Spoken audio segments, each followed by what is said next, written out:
गिबियावनो बाक्सा जिल्ला दुलाराय बर' फरायसा आफादनि जानानै गाहाम हामलायनायखौ जासिग्रोबाय। जोङो दिनै प्रेस बिबुंसार लानायनि गुबै जाहोना जाबाय थांनाय 17 डिसेम्बर खालारखालि बाक्सा जिल्ला दुलाराय बर' फरायसा आफादनि ब्रैथि आनजाइसा रोंगौथि सायख' आनजाद 2023 बेखौ खुंफुंनाय जादोंमोन। गासै बाक्सा जिल्लायाव गासै गं 21 आनजाद मिरुफोराव आनजादखौ खुंफुंनाय जादोंमोन आरो बेवहाय गासै थाखो 7 आव टटेल स्टुडेन्ट्स एप्लिकेन्ट्सआ दंमोन 1250 आरो बेनिनो आनजादाव नुजाथिनो हादोंमोन 1110 फरायसाफोरा आरो एबसेन्ट दङमोन 140। दा थाखो 8 आव दङमोन गासै टटेल केन्डिडेट्स 1110 एफपिआर जादोंमोन 995 आरो बेनिनो एबसेन्ट दंमोन 115। दा थाखो 7 आरो 8 नि बे आनजाइसा रोंगौथि सायख' आनजादखौ बाक्सा जिल्ला दुलाराय बर' फरायसा आफादा ब्रैथि खेबनि थाखाय देग्लाय लादोंमोन आरो बेवहाय जोङो नुबाय गोबां फरायसाफोरा आनजादखौ लिरफुंनानै मोजां मोनसे फिथाइ मोननो हादों। दा जोङो बाक्सा जिल्ला दुलाराय बर' फरायसा आफादनिफ्राय मोनसे एग्जाम बर्ड दानानै होनानै बे हाबाफारिखौ खुंफुंदोंमोन। आङो बे आनजाद बर्डनि कन्ट्रलार महरै दिनै आनजादनि फिथाइखौ फोस्रावनो सिगांदों। जोङो सावरायखाना लानाय बायदिहाय टप 5 जों सायख'नानै लादों।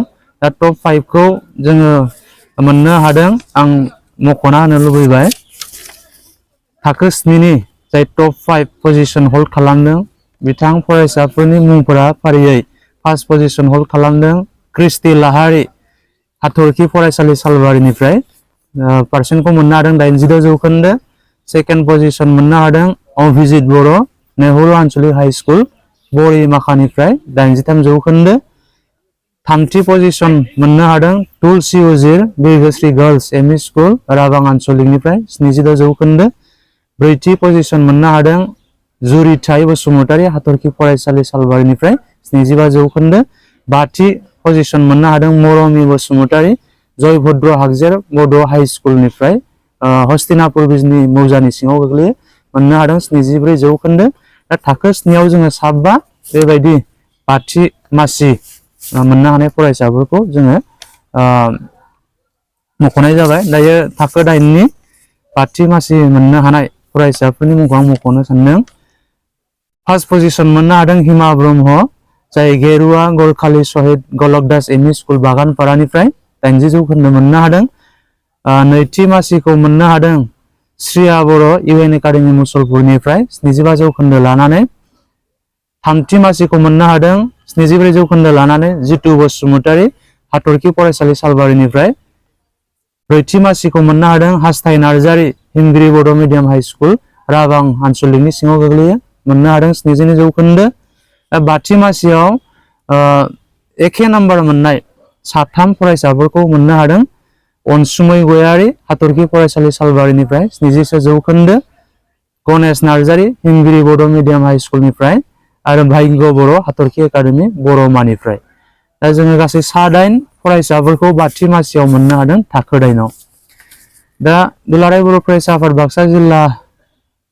बाक्सा जिल्ला आनजाइसा रोंगौथि सायख' आनजादखौ गासै मोनबा आयदाखौ लानानै खुंफुंनाय जादोंमोन। मोनबा आयदा फारियै सानखान्थि इंराजि समाज बिगियान गोरलै बिगियान आरो लोगोसे जेनेरेल नलेज। जेनेरेल नलेजाव कारेन्ट एफेयार्स लिटारेरि इक'नमिक्स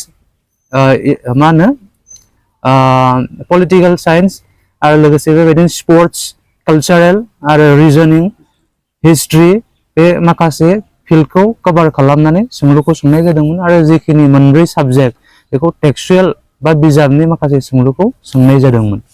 दा बेवहाय जों नुबाय गोबां बाहागो लानाय फरायसाफोरा बेनिफ्राय हयथ' आनजादनि जिखिनि स्किल्सफोर बेखौ मोनफुंनो हागोन। फैबाय थानाय समफोराव बे आनजादनि जोहै गावनि सायाव गाव फोथायथिखौ लाखिनानै जोंनि ओनसोलनि रायजोनि बा हादोरनि खायसे कम्पिटिटिभ आनजादफोराव बे फरायसाफोरा बादायलायनायनि जिखिनि गोसो ज्लिद बेखौ मोननो हागोन बा थियारि जानो हागोन होननानै जों आसा थिनो हायो। दा बेनिफ्राय जिखिनि फरायसाफोरा बेवहाय बाहागो लायाखैसै जों नुबाय गोबां फरायसाफोरा आनजादनिफ्राय एबसेन्ट थादों। दा बे फरायसाफोराबो उननि समफ्राव जाहाथे फैबाय थानाय एबसुनि जिखिनि टेलेन्ट सार्च आनजाद खुंगोन बै समफोराव जाहाथे बयबो बाहागो लानानै आनजादाव जिरायनानै आनजादनि जिखिनि स्किल्स बेखौ जाहाथे मोनफुंनायनि खाबुखौ लानो हायो बेखौ बाक्सा जिल्ला दुलाराय बर' फरायसा आफादनि जि आनजायसा रोंगौथि सायख' आनजाद 2023 बे आनजादनि बर्डनि मासिगिरि महरै आरो लोगोसे जिल्ला आफादनि लोगो आफादगिरि महरै खावलायहरनाय थाबाय।